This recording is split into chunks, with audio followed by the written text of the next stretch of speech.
This episode is brought to you by Nootopia. Nootopia is a bioptimizer's company with the first ever 100% personalized nootropic stack. Think a powerful brain-specific supplement. Nootopia has been a real game changer for me. When I take one of their stacks, I get hyper-focused for the toughest tasks. My verbal fluency and creativity improved dramatically and reduced stress to boot. To say goodbye to afternoon energy crashes, boost your emotional intelligence, activate neurogenesis, and more, check out nootopia.com/Claudia to receive 10% off your order. That's nootopia.com/Claudia.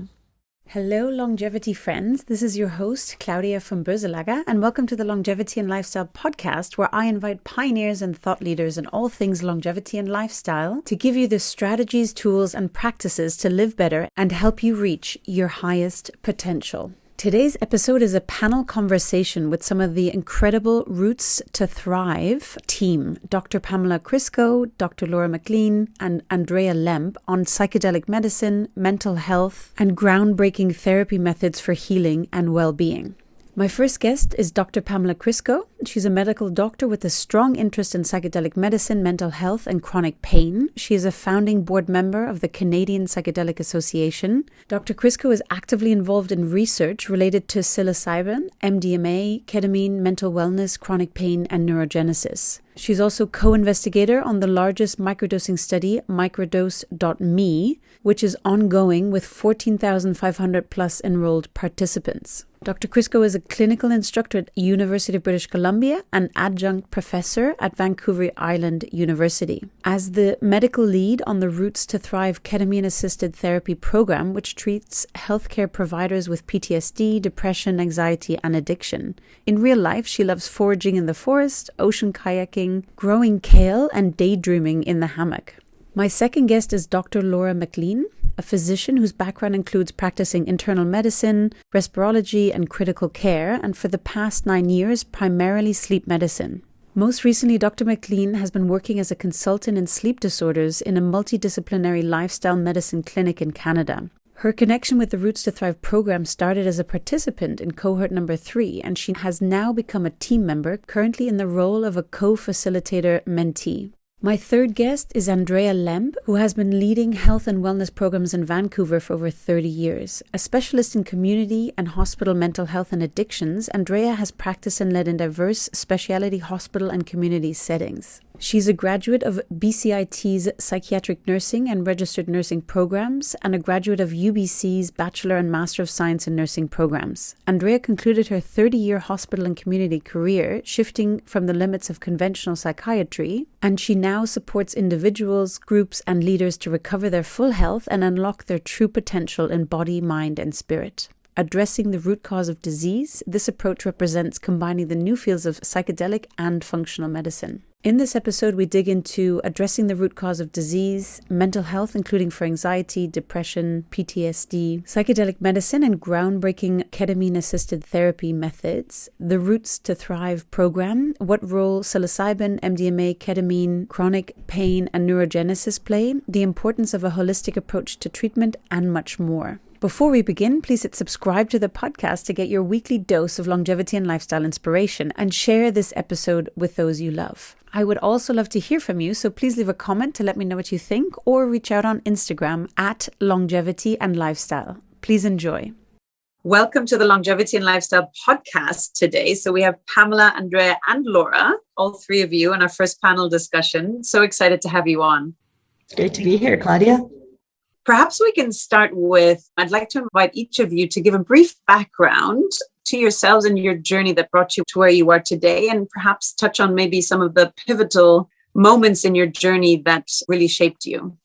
So I am currently a medical doctor, primarily specializing in chronic pain, but my journey into medicine was not direct. I started out with a degree in criminology and working in the criminal justice system and really working from social justice side of things. Thought I would probably go into environmental law at some point. And then, life is windy and I moved into being a city firefighter for 8 years. And really, that's where it really solidified for me. I wanted to go into medicine. Is the part that I enjoyed the most was the medical emergencies and helping people on that level.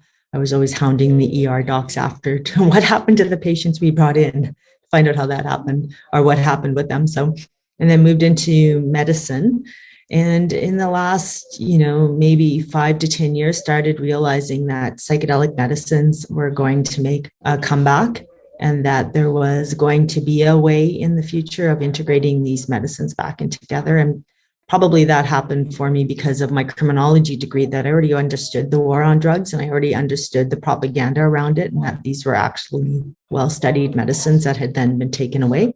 And so that's what brought me into this part of the journey here with the Roots to Thrive team, is the ability to marry social justice with being a physician and bringing back medicines that actually work for our patients. And I'll hand it over to Andrea. Thanks, Pam. So I began my journey as a nurse over 30 years ago and started off in forensic psychiatry and worked then with refractory schizophrenia and depression. So that's difficult to treat, schizophrenia and depression. And then moved into running teams in the hospital and the community for over 20 years and really jumped on any new practice that became available. Like, for example, biological medicine in the 90s and early 2000s was thought to be the be-all, end-all for treating mental health issues. And it certainly works for, certain people. Certain individuals have a fantastic response, but others, it's not so great. And what's being revealed is that having individuals on, antidepressants for a long period of time may not be the optimal thing. So I first discovered psychedelic work 7 years ago, and I've been training in functional medicine over the past 3 years. And combining the two, where you can look at your response in the body, and cognitive behavioral therapy and psychotropic medications can take you to a certain point. But I always found that certain patients and people in the community, they could only get so far, and then there was a blockage. And so in the work with psychedelic medicine, I found it could take you beyond the default mode, which is your typical response, your conditioned response, and begin to really look at what's underneath and move individuals forward in a way I haven't been able to see before. And being able to find this team and work with each of them has been phenomenal. It's something I never expected to happen, and it's been amazing. So I'll pass it on to Laura. Thanks. Yeah, so I took the more direct path into medicine after high school, did university, went to medical school, and I trained as an internal medicine specialist and then subspecialized in respirology and critical care. I practiced primarily critical care, but also respirology, also known as pulmonary medicine, I guess, in the US, and internal medicine for years. And then in 2012, for various reasons, I shifted gears and developed an interest in sleep medicine. An opportunity came up for me to make a change, and I did some more training and had some great mentorship and became a specialist in sleep medicine. From there, I focused primarily on that specialty and was working hard very much in the sort of traditional Western medicine approach, just seeing lots of patients and feeling a lot of pressure actually to see patients and pump them through and make money and all that stuff. Everything came to a grinding halt for me in 2019, 2 years ago, almost exactly, when I got diagnosed with breast cancer. I'm so sorry. Thanks. Andrea was actually there the day I got diagnosed. That's another story. But I just suddenly had to drop everything and start taking care of myself.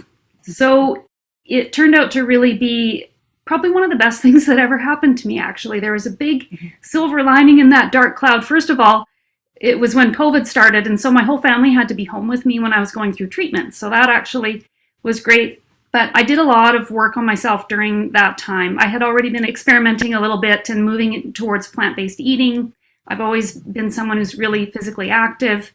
I've had an interest in meditation and that sort of thing, but really didn't take the time to do it. So I spent a lot of time quietly meditating, reading poetry and that kind of thing.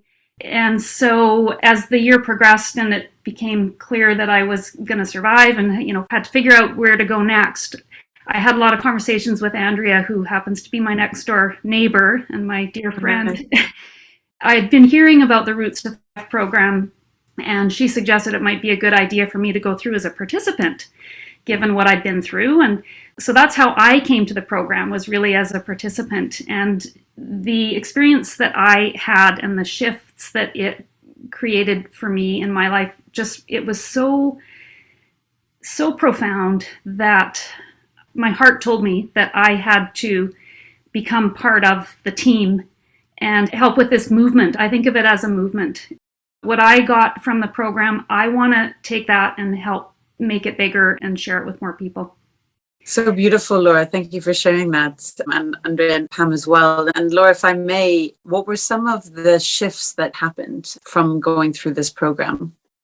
I would have told you intellectually that I love myself and that I have self-compassion and that sort of thing. I'd been to enough sort of retreats and I thought I had done the work. But I realized in Roots to Thrive that I was fully in my head with all of that. It was all up here. I wasn't really feeling it in my body. And the experience of learning to really feel my body sensations and understand what was going on and to talk about emotions connected to those body sensations, that was not easy. And it was quite, at times, I guess I would say physically painful. After one particular ketamine session, especially, I got to a deep, dark place. Mm-hmm. And it was then that I really figured out, oh yeah, there's stuff there that I don't love myself and I don't trust myself and respect myself. And I figured that out. And so coming out of the 3 ketamine sessions and the 12 weeks of the program, I learned that I can trust myself, I can listen to my heart, I can feel what's inside me, and that if I follow that, I'm not going to go wrong. And so far, with all the decisions I've made, and there's been a few other changes, I've recently joined a lifestyle medicine clinic, and I'm now a lifestyle medicine specialist as well as a sleep specialist. Like, this is, my heart is telling me this is where we need to go. So that's the big shift. So beautiful. And thank you for sharing that as well. And I'm also on my journey to improving intuition. I think women obviously have an advantage to that. But when you can really function from the heart and from intuition and learn how to listen to your body, it's just so powerful. So, your program really, I think it enables that for people who go through it. I'd love to dig in a little bit more, firstly, around what you perceive, and I'm not sure who would want to answer this one, but perceive as the challenges of the traditional mental health model. Okay, well, maybe I'll speak to that since I'm the one with the mental health background. So as I was saying in my introduction, the traditional practices include medications, and so it's a biological model, and cognitive behavioral therapy, so that combination. However, you can get to a certain place. With cognitive behavioral therapy, you can understand your life story, but that's just it. It's staying in the story and whatever you've been conditioned along the way. And it may not relate to your authentic self, which is, your thoughts and your deep down emotions and your physical sensations in your body. So as I was saying, you can get to a certain point and individuals describe almost like a blockage. They can't get past that point. And it's because they've become disconnected from their true selves, so their authentic selves, by this conditioning. And so that kind of a challenge, the only time I've been able to see getting past it is through the use of psychedelic type therapies where you bypass the default mode network. And so the default mode network, as I've said, is what you've been conditioned to believe. And it's your set point. It's your go-to. It's the pathways that are well-worn in your brain. You just go straight to them. And so what we're trying to do now is go into our emotions and our physical sensations in our bodies and then choose what we want to believe and then choose our actions and reset that mode. And that's part of the work we do in the program, is beginning to have practices that we do that take us out of the stress and anxiety and depression and back into a homeostasis, so to speak, and that being our choice. It's so powerful because I think the more people realize that by default, our belief systems are set from childhood. So it's a 3-year-old belief system that, a child has formed. And without knowing that there is a choice to actually see things a different way, you could run all through life being really unhappy and reaffirming childhood beliefs by seeking the same thing out. So it's such a mind shift once you're able to understand that and the choice as well. Pam, I'd love to touch on something you said about the war on drugs and psychedelics for those potentially unfamiliar. Can you talk a little bit about the history of psychedelics and then what happened in the 70s that quickly changed the model from medicinal purposes? So in the 1950s, 60s, and into the 70s, there were thousands of research studies going on around psilocybin and LSD especially, and LSD was actually gaining a lot of traction. MDMA was coming onto the scene and actually stayed legal until 1985.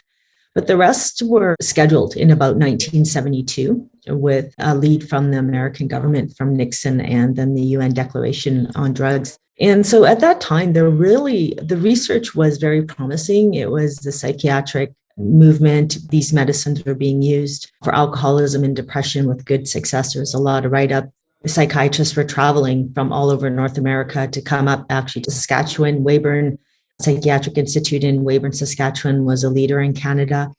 There was all sorts of stuff going on all over where psychiatrists and psychologists were actually experiencing these medicines. In Weyburn, actually, staff were taking LSD to see if they could experience the psychosis that patients were experiencing. And then it was, of course, realized that it's not really a psychosis that you get with LSD. It's a totally different experience. But that was a bit of the thought pattern at that time. And one of the stories I really like, historian Dr. Erica Dick, who is a Canadian psychedelic historian and is a phenomenal researcher, tells of a story where one of the architects, I believe, was given LSD and he was in one of the rooms in Weyburn. And because of that experience being on LSD, when he came out, he said, we can no longer have black and white checkered floors because I was convinced I would fall through the hole of the black checker under the experience. And so I can imagine that these patients, why they might not want to get out of their bed is the floor looks menacing. It looks like a whole bunch of holes. And so stuff like that was kind of happening back there, in addition to staff using LSD for alcoholism. British Columbia had what was called the Hollywood Hospital, where people came from all over the US to deal with alcoholism with LSD. And so I give you all of that to say that like this was legitimate medicine and it was moving forward in those times. And then the war on drugs came, and it was essentially a cultural and racist control. They recognized that there was the war resistance to Vietnam. The Black Panther movement was strengthening. There was a lot of unrest, like people were demanding their civil rights. And you can't really just criminalize people for that, but you can criminalize the drugs they use. And if the teens don't want to go to war because they want to be at a music festival, then if you criminalize the use of these drugs and make it look like a menace, then you'll get a lot further. And so there was a full propaganda machine that was brought out there. And I think many of us in North America were fully ensconced in it. And it was in my education all the way through, like, this is your brain on drugs, the fried egg in the pan, you know, people that you would see, that person's burnt out because they did LSD. And so it's a really, really strong propaganda, but it wasn't based on science. It wasn't driven by science. It wasn't driven by scientists. It wasn't driven by MDs. But nonetheless, it took these medicines away from us. Like I said earlier, MDMA managed to last until 1985. Psychologists and psychiatrists were training on using it for couples therapy right up until the day it was scheduled in the US. And they were fighting against it. They were like, no way, this is a fantastic psychiatric medicine. And then we've had this 40-year break. It just really shows you how strong propaganda is. But once you know that there was no scientific data presented, there was no push from the medical community, you have to press pause and go, what the hell? And we should be angry because we should be 40 years ahead of where we are right now. If we can clear that propaganda out, then we can have an adult conversation and pick it up now where we are. As a physician, I'm angry. We shouldn't be where we are. We should be way ahead of where we are. And it was only because of propaganda that we got there. We should be very angry at the politicians of 40 years ago for what they did. Yeah, and also to keep so many people suffering and unable to seek the treatment. And I guess maybe just for people listening as well, I mean, are there risks of taking psychedelics in any shape or form? You know, it might not be for everyone. Is there anyone that's excluded from a use case?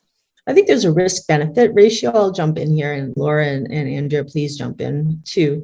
There's a risk-benefit to everything. We get in cars every day with the risk benefit ratio. We take medicines all the time with the risk benefit ratio. And so I think of psychedelics exactly the same way.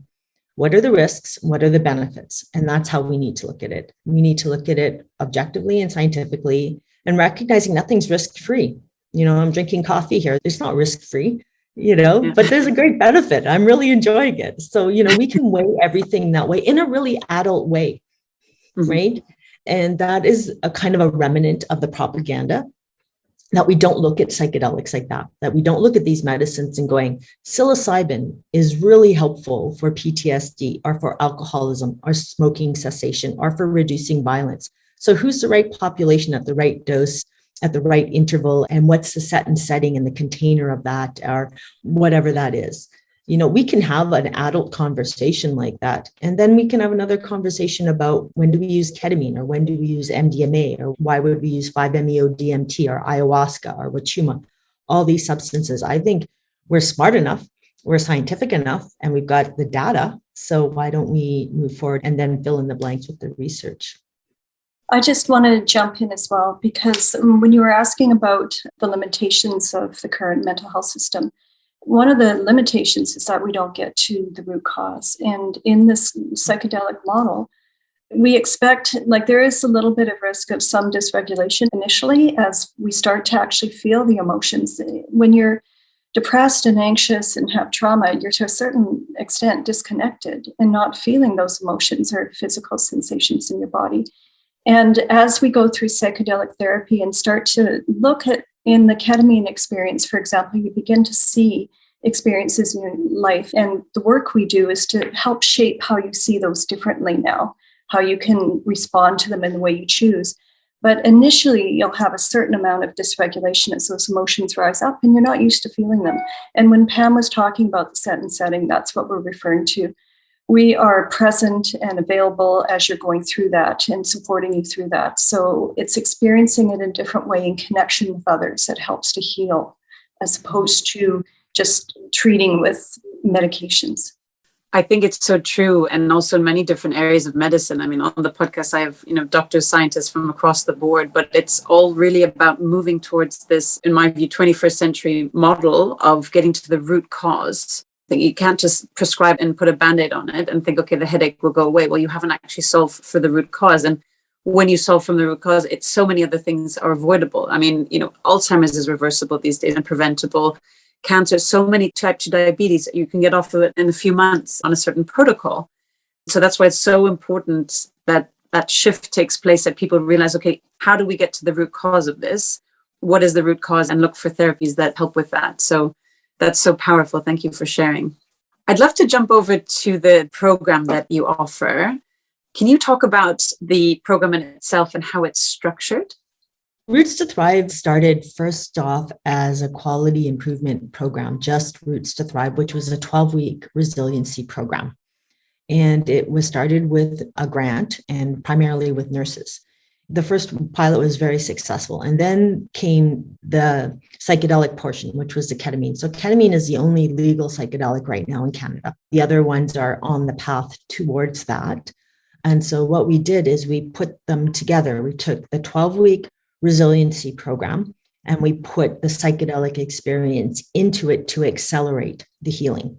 So the way the program is currently structured, and it's a program that's in constant quality improvement. So we're constantly making it better based on the feedback from our team and mostly from our participants. How can we make it even better? And so it's a 12-week program online. Our participants come together for 2 hours a week in a big group. And what we have is some teachings there that we call coming to knows, where different team members teach on what is relevant at that time for that cohort of people based on the challenges they have come into our program with. It's usually a combination of PTSD, depression, anxiety, addiction, eating disorders, et cetera, and other mental health challenges. And then they go from a big group online, and COVID has made this completely necessary to happen this way. And then they go into small group formats that are facilitated with 2 facilitators with very specific targeted questions. So the whole program takes the best of all psychodynamic theories and takes the best pieces and puts them together to create a unique offering. And so based on what's happening in the team, they go into the small groups, they do some small group work, they start to model unconditional positive regard and, compassionate witnessing, so that they're starting that healing process right away in a community. And then that same community then also has their psychedelic ketamine journey as a group. So they come together, they get to meet each other for the first time. They have a psychedelic journey and they integrate together. And then there's group integration within the bigger program again, and a continuation. So 3 psychedelic weekends within that 12-week program. Is that in person then, or it's also virtual? The psychedelic journey is in person. They all come together. They come together to the facility, and then they meet for the first time on the first one. And then it's a complete ceremonial container that is set up, already set, the setting, the ceremonial container. They have their journey, they have their integration, and then they have integration sessions continuing back into the 12-week program, meeting online. And then they come again on 2 more weekends. And then they have the option at the end of the 12 weeks, they're not just done, then they can move into our alumni, where other offerings and other support is there, and they can also have future sessions. I guess I would just say that surrounding this whole community of practice piece is all kinds of different supports. There's access to the psychiatrist who is involved with the program if people need a little extra one-on-one or something there. Or we have someone who does energy work. People can access that. There's a number of different clinical counselors. So if anybody needs something extra, or if they need to talk about functional medicine and get some advice from Andrea, they have that access, and it happens right away. There's no wait list or that kind of thing. And these people get treated so lovingly, I guess. They're held in multiple layers in a really safe way. And I just wanted to say that the connection Laura was just talking about, that's so fast. In our healthcare system in Canada right now, you might be waiting months to get in to see a psychiatrist. So this is really extraordinary. And also the piece with functional medicine, what I've been noticing as we've been going through the program is that when you're in a trauma response, for example, that's a high level of cortisol and you're not coming back to homeostasis, that high level of cortisol being released on a consistent basis causes things like gut dysbiosis because, you're not resting and digesting when you're in that state. And it can cause immune responses that are dysfunctional because you're not in a good immune response when you're in sympathetic mode. So it's things like that I see on a consistent basis. So once you start to learn to feel what you want to feel and, the physical things that you want, you start making choices, individuals start to notice that they have gut dysbiosis. I'm seeing consistently there's issues with the gut, there's issues with their immune response, there's issues with hormonal systems. And then once you start to feel better in your mind, you can start to work on those issues in the body. It's kind of an extraordinary thing that all comes together and snowballs into wellness. The one thing I should add, though, Claudia, that I didn't say is, and Laura alluded to it, is that we are actually a really big multidisciplinary team. I totally missed that part. So it's not just us. We have MDs, we have psychiatrists, we have clinical counselors, we have spiritual care workers, we have Indigenous elders, Indigenous team members, functional medicine, sleep experts, addiction experts, palliative care experts. It's a flat hierarchy. There's no hierarchy. We all come in at the same level and we all hold that container of the program. And so like Laura said, there is somebody there for everything. It's the whole human approach, completely recognizing we don't want to break people up into their little parts. So we brought the whole team together, and the team is ever expanding. As other experts and other people with other things come in, they join the team equally at the same level, the flat hierarchy. Yeah, you don't hear much or often about such a flat hierarchy, but I think it's so incredible how not only do you go into such depth and of healing, but over, if you think about it, such a short space of time. I mean, you're talking about 12 weeks. Obviously, you said there's the alumni program, but some people are in traditional, let's call it talk therapy for 10 years, 15 years, 20 years. And while that to a certain extent serves a purpose, they mightn't actually be getting to the root cause and solving the underlying. And then with the health issues that come from that, etc. So within, a 12-week space of time, that transformation must be just so incredible to see in the patients that you see in Roots to Thrive. I'd love to touch on a point regarding the group structure, because I think some people obviously, and especially if you're suffering from some specific mental health issues, you mightn't feel comfortable in sort of a group dynamic. But what is the power in the group structure, and how do you help people get very comfortable with operating in that way? Can I just start this off? Because this is something I've really observed. I've facilitated 3 groups now, 3 groups, and every single time you bring together individuals who don't know each other, and they look around in that group the first week, and everybody is very, very different from each other. And you can see the look of kind of trepidation on everyone's faces. And then we start to practice unconditional positive regard and compassionate witnessing. And by about week 3, there's an extraordinary shift of the safe container and being able to hold each other and being able to witness each other and feel love and compassion. And that is the bypassing the disconnect that's been held by the depression, anxiety, and trauma. So it's an extraordinary thing. And we always say, individuals sign up for the ketamine, but they stay for the community of practice, the small group. I think Laura should comment on this too, because she's got both perspectives very fresh. But it is, we are craving community, and we're craving love and connection. And this idea that you need to heal by yourself, or it's your own problem, this changes in community. When you're listening to somebody in the group share about their shame, and you too feel shame, you can go, wow, I really care about that person. They're worthy. I too must be worthy. So there's this group healing that is happening from the shares and people recognizing their challenges in other people. And as a physician who's I think of myself on both sides, and I'm a patient and I'm a physician. I'm a whole person. But, previously working in the one-on-one model or the dyad model with psychedelics, the healing in community is exponentially faster. It is so much faster than the one-on-one. And I understand that people are like, oh, my problems are unique. My problems are different. Well, the reality is they're human problems. And that's our seed of I belong, I deserve, I'm good enough, I am loved, I am worthy. And that has to come from community and love. And it's just such a better model. I would never go back to the one-on-one. Personally, I would never go back to doing it, because the acceleration of healing in group is so much more exponential. Beautifully said, Pam.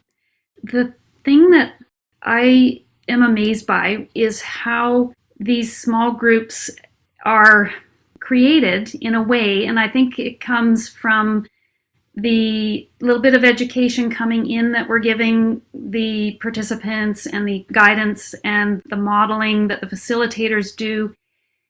There's almost instantly this feeling of safety and this feeling that we can be a little bit vulnerable and test that out and see what happens and what comes back.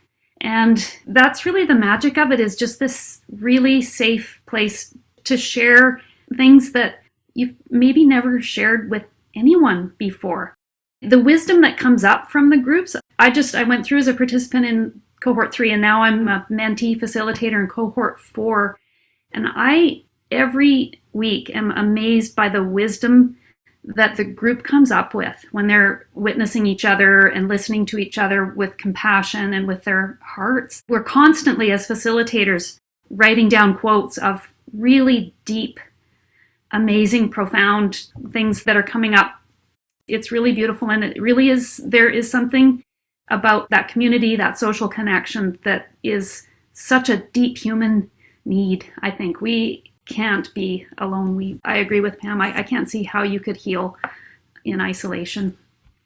Well, I just wanted to ask Pam, you get to float through the groups, Pam, and you see them from the beginning to the end. And I've heard you comment before the extraordinary changes you see that we may not be aware of because we're in it all the time.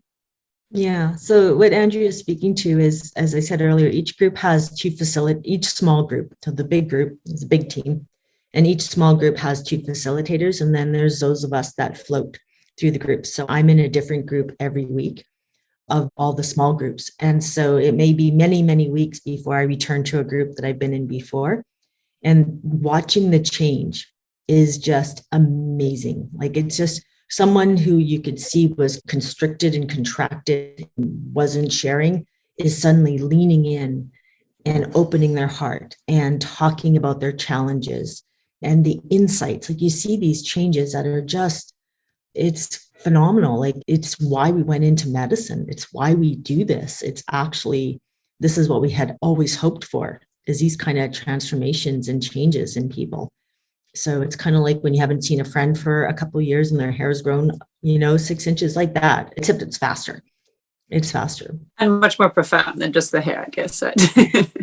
In the community, they get to see each other, that it's not just a linear process. You expand and then you contract, as Pam was saying. So they can see that some will go through difficulties as they're receiving the ketamine experiences, as they start to feel their emotions. We talk about the different tools you can use to pull yourself back to homeostasis, so to speak. And they see each other doing that. And that really offers the encouragement, because they see, them feeling better as well as they and so it's this process of creating that spacious awareness that you can go to when you feel anxiety or depression, and doing that in community and supporting each other and seeing each other get better. And you mentioned before about integration. For those unfamiliar, can you talk about the importance of integration after such an experience? I want to answer that, but I also want to say there's something else there that's really poignant about what Andrea said and is really important for people to hear. Is life is a journey, right? It's up and down. And so some days you're up and some days you're down, but the reality is you're still going up. Like you're going up like this and you're still having these dips, but you're going up. And in the small groups, they witness that.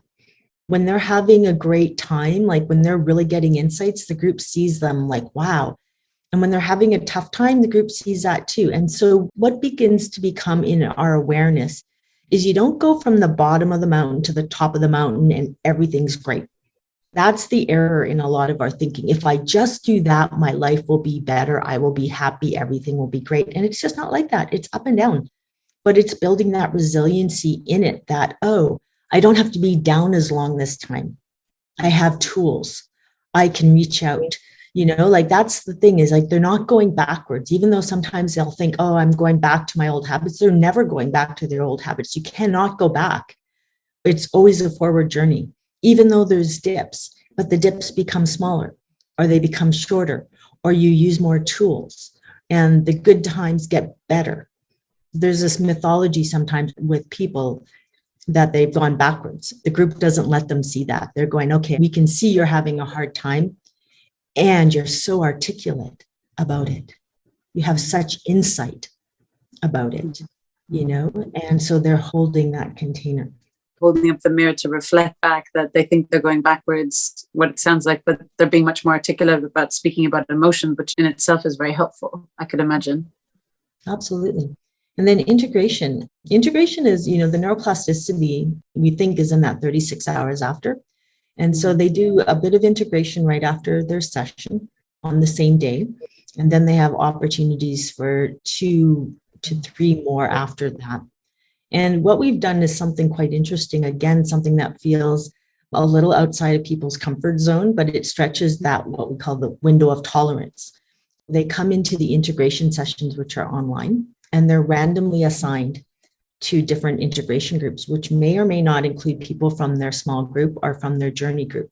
And the feedback has been from the participants that it's very powerful, because you are now being witnessed and heard by strangers who accept you and hear you, and you're heard. And that stretches that window of tolerance even wider, that, I am lovable. I am okay. I can expand who I include in my community. Such profound realizations. Andrea, did you want to say something?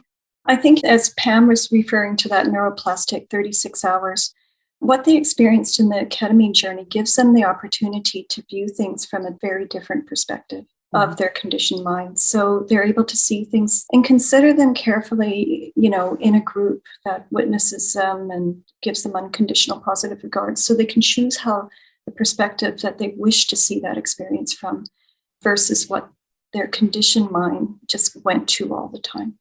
And it begins to shift everything.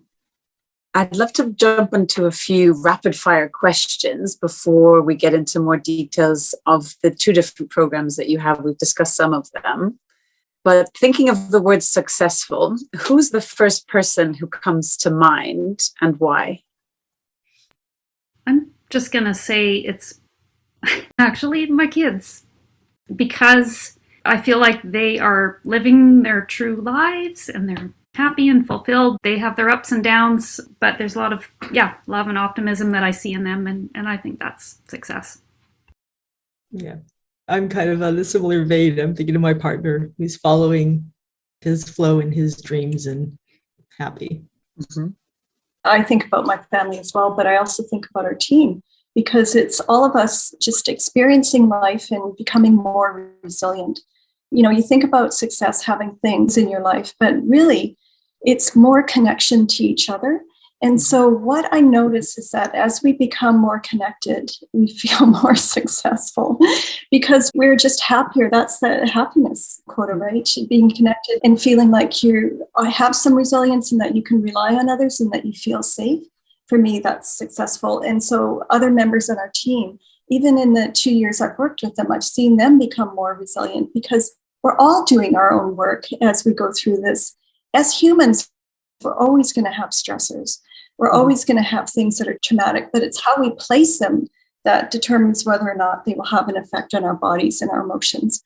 And so I see us each placing them differently and moving forward more successfully and having a happier and, just calmer and more resilient life.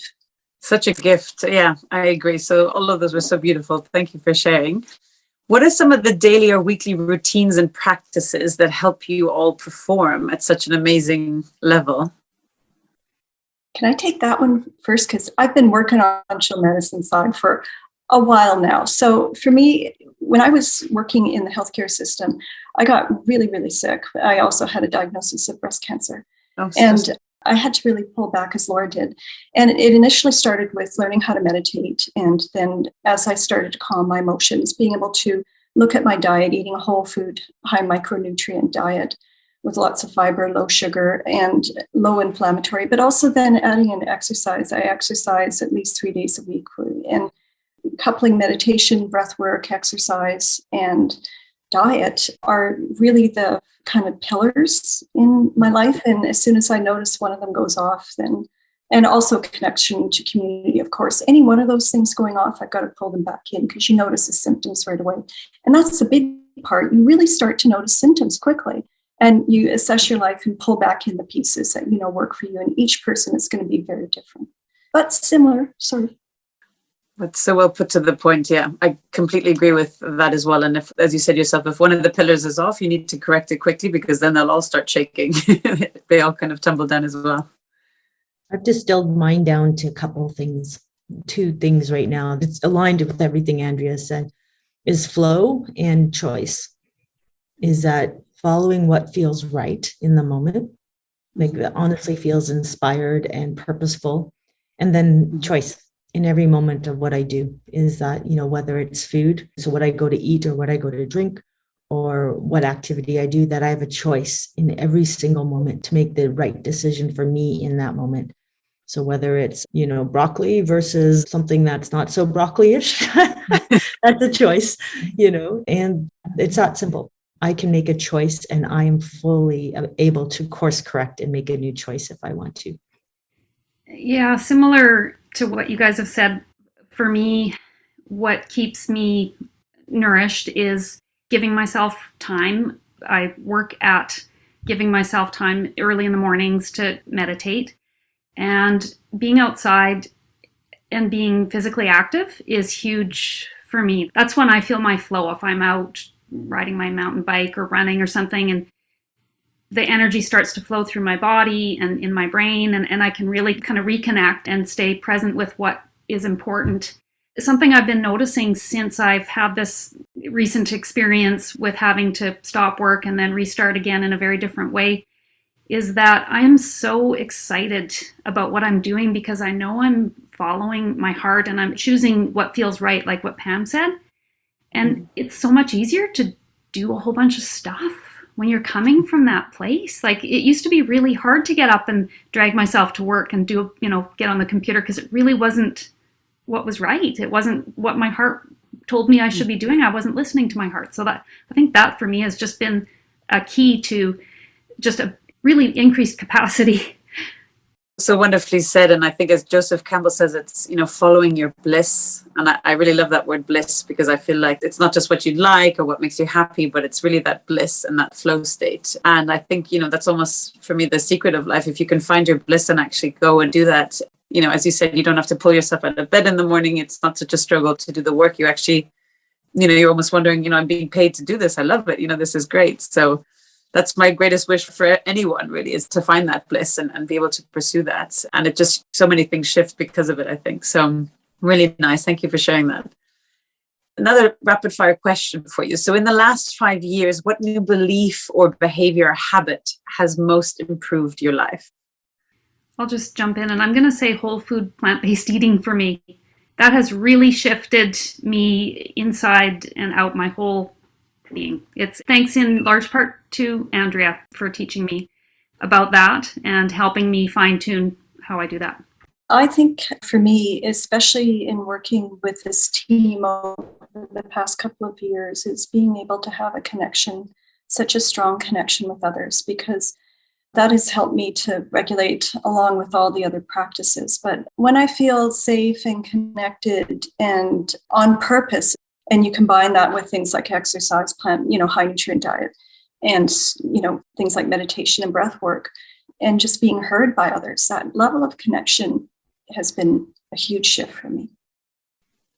For me, it's been flow, which again still goes into all of this. Flow brought me to the team. Flow speaks to what Laura was saying, is that when you're in the right path, it's easy to do a ton of stuff because it's fun. And so really flow, just really what doors are open, stop banging my head against the wall, go through the open windows, go through the open doors, see where the yeses are, walk away from the no's. There's more than enough in this lifetime to do, inspired work to do. And so going towards that work all the time and leaving the other stuff for other people that are inspired to do that. So just flow in eating, flow in exercise, flow in connection, flow in work, flow in play, and listening. And that's really just going back to the inner healer. Like, I know what's best for me. So if I show up as my best Pam in this world, then that's a benefit. And so that's my job, is to stay as the best Pam in flow so that I can show up fully, completely for those that I care about and love. So beautiful as well. Thank you for sharing that.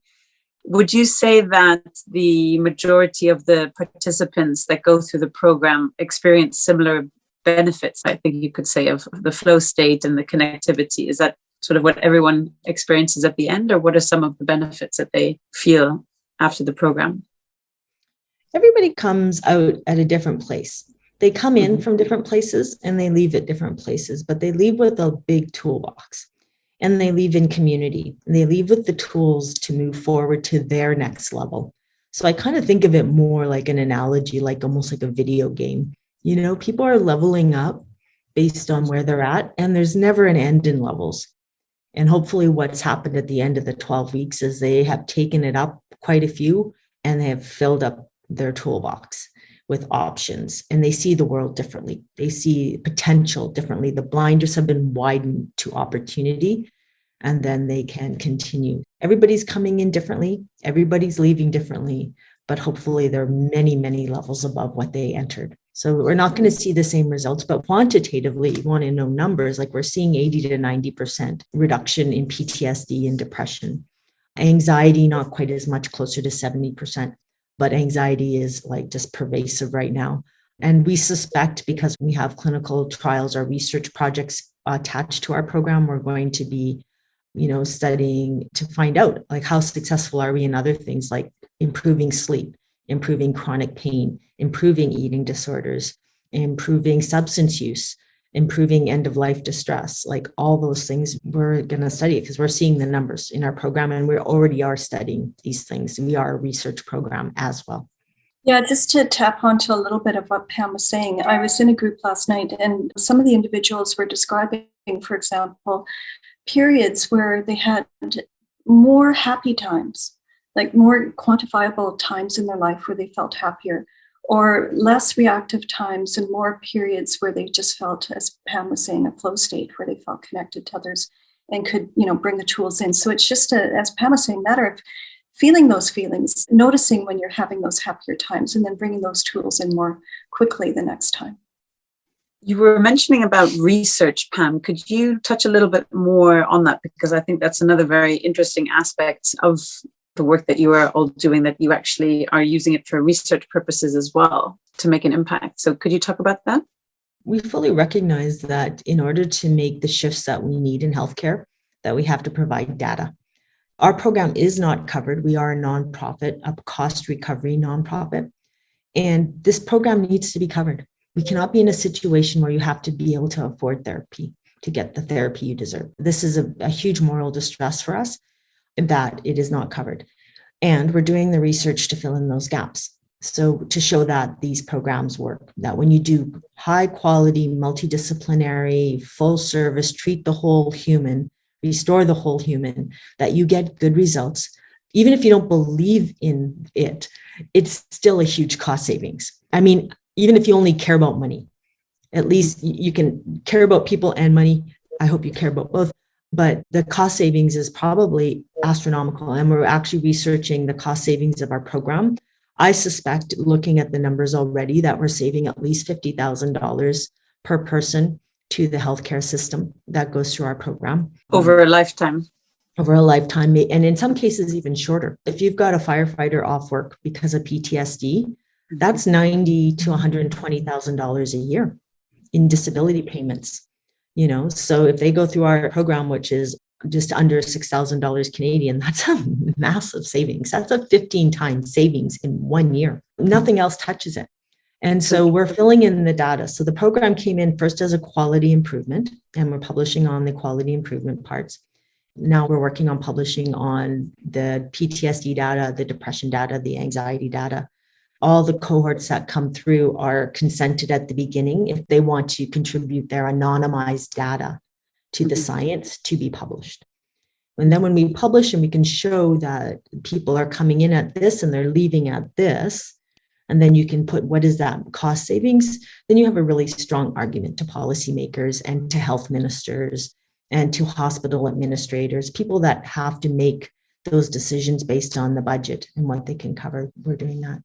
And also we're providing the data for other people around the world to say, like, this model works. Not only is your team healthy, strong, and nourished, but your participants are getting that too. Everybody, it's a win-win situation across the board. So for that reason, we're continuing to study and we're continuing to partner with researchers. I think we have 5 PhD researchers working with our team now to work through this and make sure we publish on it. Out of curiosity, what would be the biggest win that would come out of the research? Would it be that insurance would cover these types of treatments around the world? Yeah, it should be covered. That would be the win, that our program is covered within the Canadian healthcare system, and that for other countries that have different systems, that insurers look at it and go, this is a hell yes. Mm-hmm. This is an absolute yes. Mm-hmm. Pam, you mentioned on the whole person approach. Could you explain about what exactly you mean by that? I think of this as this is what both of them have said, and we all say, our whole team says, is we have to build that foundation. We're not treating the peripheral symptoms. We need to treat the whole person, and then all those other things disappear, right? I don't want to treat the eating disorder behavior. We want to treat the whole reason for it. And so that's really how I think of it and how our program thinks of it too. I'll just say that if we look at the link between trauma, for example, I'm just using trauma as an example, and physical health, you can't not look at the whole person. So the ACEs study, which I'm sure you're familiar with, that came out, showed that individuals who had scores of 4 or higher had a far greater likelihood of having physical health issues in their adult life. So as you begin to, help individuals with connection and regulating their emotions and becoming curious about how they feel in their bodies, they can begin to look at, as Pam was saying, the root cause pieces. So when you're in a cortisol response all the time, a stress response, as some of our participants are, Just one example is cardiovascular disease. When you're in a stress response, you're having platelet clotting, and that's a typical response in case you get struck by something, you want to repair your body. But if you're in that state all the time, it affects you in such a way that you can have cardiovascular disease. That's just one example in all the systems in our body. So if you can begin to look at an individual as a whole person, and each person will have different symptoms. And so that's one of the pieces that I do, is I can do an assessment to understand which systems in their body are affected. So as well as looking at the mind part, we'll look at what pieces of the body we can start to affect change. And people become more curious as they start to feel better. Do you do testing as well? Some functional medicine testing? I can do it, but I find we've got so many individuals in our program, and I'm working on the mental health piece as well, which is, my background specialty, that I'll work with an individual for a few sessions, and then I'll refer them on to some trusted functional medicine practitioners with kind of a referral note saying this is what they've achieved in our program, and it's so great, and here's what they're ready to work on now. And it's like peeling back all the layers, right? Wonderful. Laura, did you want to say something? I was just going to say a little bit about where I'm feeling really excited when I see patients as a sleep specialist, people who get referred to me at the lifestyle medicine clinic. In the past, I worked just in my narrow little scope. Person's got sleep apnea, prescribe a machine for them and instruct them they better use it or else. That didn't always work very well. As I've been learning more and being more open to listening and paying attention and all this new learning that's being given to me, I'm seeing what's always been there. Patients who come to the lifestyle medicine clinic, they're often referred because they have metabolic syndrome, they've got coronary artery disease, type 2 diabetes, hypertension, eating addictions, food addiction, binge eating, that kind of thing. And then, they've also got insomnia. They come into my clinic and I see all this, and then I see that they're on a few different antidepressants. They've got a history of being diagnosed with depression and anxiety. No one's ever asked them if they have trauma, but they have nightmares. So I've started asking the question, and it just is shocking how often the answer is, well, yeah, I have nightmares and I have a history of trauma. So as I'm seeing that and making these connections, it's so exciting for me to be in a place where I'm able to feel like I'm getting it, and I can actually help these people figure out how to get to that root cause. Mm-hmm. My own patients, I tell them all the time about the Roots to Thrive program. I'm sure they're getting all kinds of calls. It's just such a hopeful thing. And patients get it. Like, I don't need to tell them that it's all connected. They know. They're just waiting for someone to recognize that and put it all together so that they can work on it. A lot of people have that sense that no one's ever named it because they've been referred to 5 different specialists. Mm-hmm. So that's where I'm excited about the whole person approach. It's just such a wonderful way to practice medicine, and I wish I would have figured it out 30 years ago. I'd like to kind of tap on something that you said, Claudia, too, about like, do you do testing? And this is where I kind of get on my soapbox a little bit. Like, we can test up the yin yang and image up the yin yang, but if the foundations of a person's house are not strong, then to me it feels asinine in a way. Like, if they're not drinking water, if they're not hydrated, if they don't not have the tools of food to support their biological processes, if they don't have enough fat in their diet to make cholesterol, to make hormones, to make new cellular walls, like, we've got to do that first. And if they're not, moving their body in some sort of meaningful, enjoyable way daily, we've got to help them with that. If they don't have connection in their life, we've got to help them with that. There is no pill, no test, no imaging that is going to insert some sort of magical answer if we don't build the foundations. Medicine has done this to patients, and medicine has done this to ourselves, and we have to retrain ourselves out of this. In my chronic pain clinic, people want to get all sorts of stuff, and I'm like, you just walked in here with a big, massive Coke, and you have a bag of chips in your purse. Like, let's build the foundations. Like, seriously, this is not rocket science. This is foundational medicine. Like, we need people to do first things first, and then see the next steps. There's no reason to order blood tests if somebody is not eating real food, right? Yeah. Yeah. Like, what's the point? I mean, we do it because that expectation has been met. And the pushback needs to be against biohacking. Like, I'm all for biohacking. Like, what is the best way to do things? But what's the point of biohacking and wearing all sorts of devices if you're not hydrated, if you don't move your body, if you stare at a screen all day? Like, you have to do A, B, C, D, E, F, G first. And we have to move back to that. Like, we really have to move back to that. Patients have to do it. They can do that. They don't need us to tell them to do that, but we'll tell them. And we need to tell them that. We need to not say, oh, let me send you for your MRI. No, you're 100 pounds overweight. Why? What is the seed of that? How can we help get to the seed of that? And then I promise you, your knees won't hurt anymore once we help the seed of that. It's so important. And I think it's so important for people that you say that, right? Because there's so much with like political correctness and you don't say things, but it's, just stating the obvious really. But, what are the basic things that everyone should be doing that, 100 years ago was completely normal. And somehow we've forgotten that we're on this digital mode of watching TV and on our screens the whole day and not feeling connected, right? Because you're staring at a device, eating very unhealthily, not moving, etc. So getting those fundamental foundations in place first and foremost as well. Yeah. So thank you for your powerful message, Pam. Andrea, did you want to say something? Getting those foundations into place is far more likely to happen when you're in a connected group where you feel supported and safe. So it's all about coming together. Yeah, very true. Let's dive into the different programs. You've got 2 different programs. Can you elaborate on the 2 different ones? What are the differences between them and what type of people would be more suitable for the one than the other? Well, the Roots to Thrive one is the one we've been mostly talking about. And what we did is we created an offshoot called My Community Thrives. So in Canada, the health minister has been beginning to grant what we call Section 56 exemptions. So patients who are palliative, with end-of-life distress or anxiety, can apply individually to the health minister for an exemption to use psilocybin mushrooms in a therapeutic context.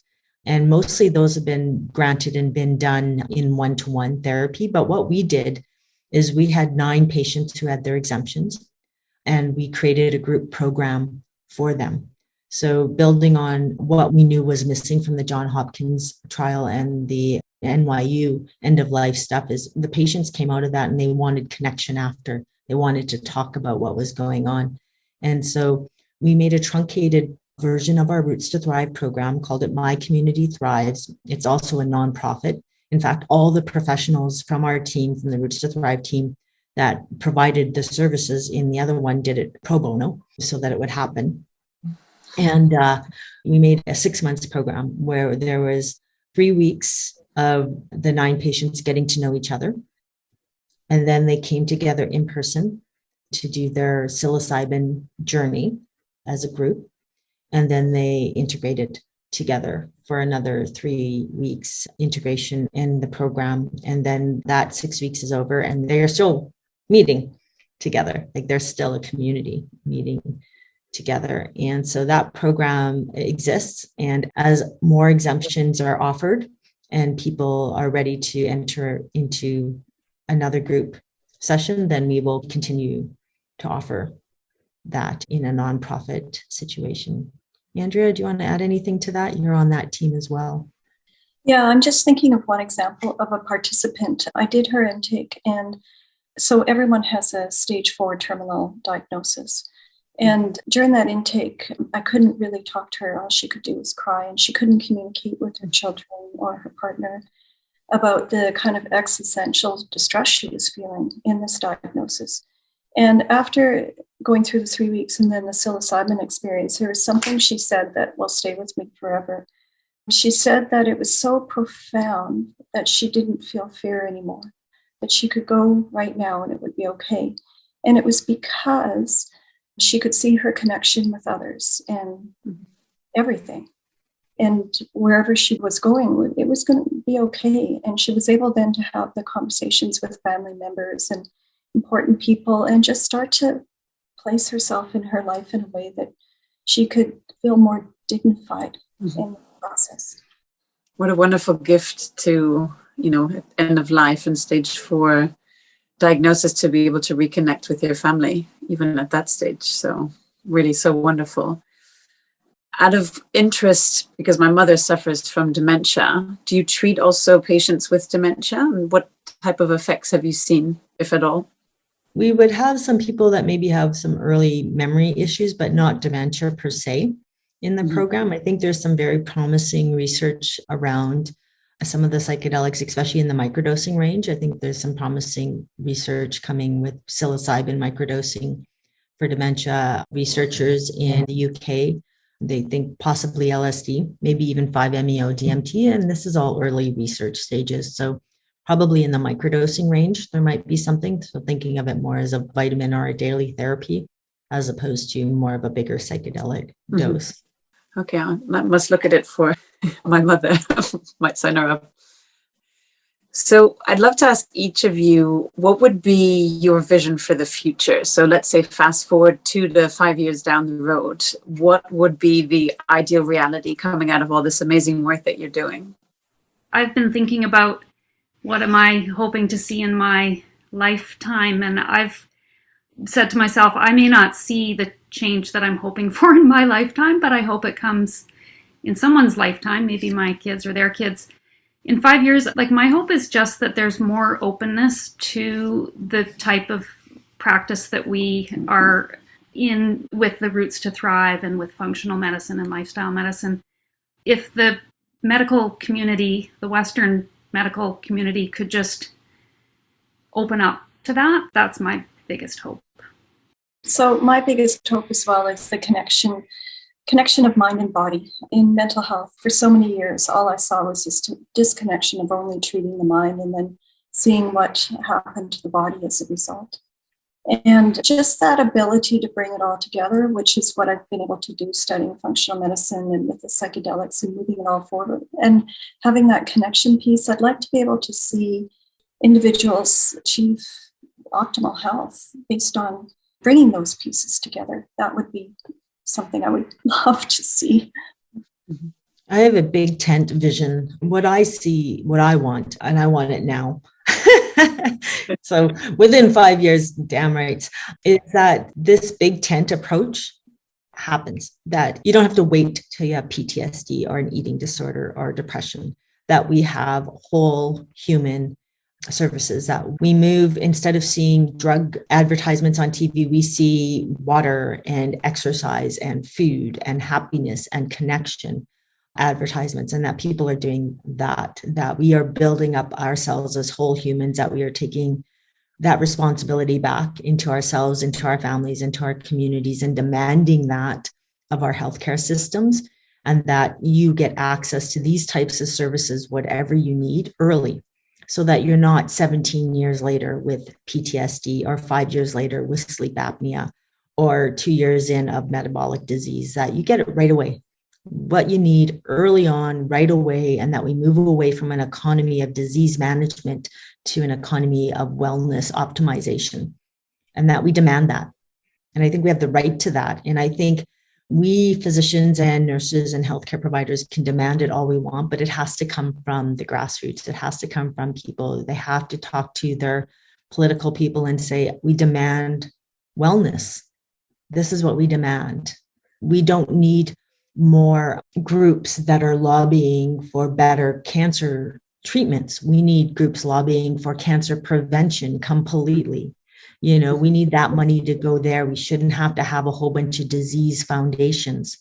We should have a whole bunch of wellness foundations. And we can get there. Like our program shows that. We can do that. Functional medicine shows that. We can do that. The work that Laura does shows that. We know how to do this. We are smart enough to do this. We have the resources to do this, and we should have it now. And so I think that's our big tent vision, is that our program is just going to keep expanding.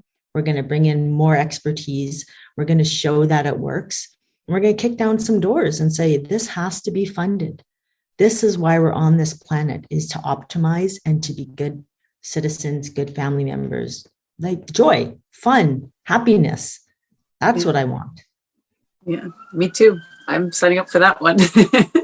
I love it. And it reminds me of my she's passed now over 15 years ago, but my then 94-year-old German grandmother used to go to these German holistic spas, if you will, for 2 weeks at a time each year. And they do a whole body check and they see what's sort of slightly off and they'll correct it on time. And which is why she was traveling until the age of 94 and living so well and so long. And I think it's moving to that system of also the holistic part of it, which includes mental health and then physical health and how everything's intertwined and getting to the root cause of things and picking it up early, because so many chronic diseases are preventable, how much happier people's lives will be, how much more fun we can all have. And we're living in this bliss and on purpose. I mean, sort of an ideal world, but it would be beautiful if we can get there sooner than later. So really exciting.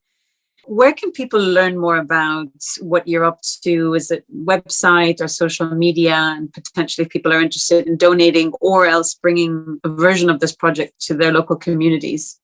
Yeah, well, they can connect with us in two places. The program Roots to Thrive is rootstothrive.com, ROOTS, roots like roots of a tree, rootstothrive.com.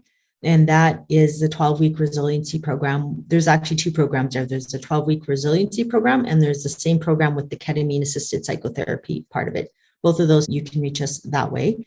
And then the psilocybin My Community Journeys, you can find us at mycommunitythrives, all one word, .org. Both programs are nonprofits. Both programs accept donations for scholarships into the program. We really do try to do everything we can to have access to everyone who wants to be in the program. And so that's mostly any donations that come in go to scholarships to make sure we can uphold that. Which is wonderful. Do you have any final ask, recommendation, any parting thoughts or message for my audience? Take care of yourself. Have fun. Follow your flow. You deserve good things, well things, and, we're all on this earth ship together, so let's make it a good one.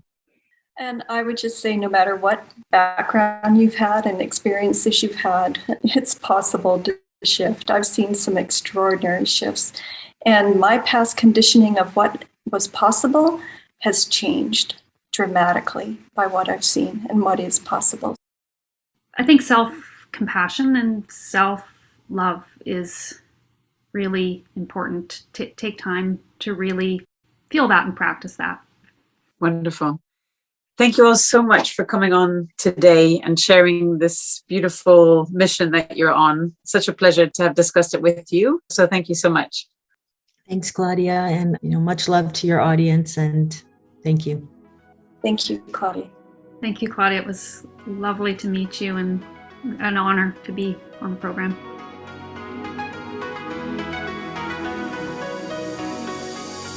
Hey everyone, it's Claudia here. Before you take off, I hope you enjoyed the episode and learned as much as I did. If so, please hit subscribe so you don't miss out on our next episodes. I would also love to hear what you thought, be it your favorite part, quote, or other feedback from the episode, so please leave a written review on Apple Podcasts or on social media.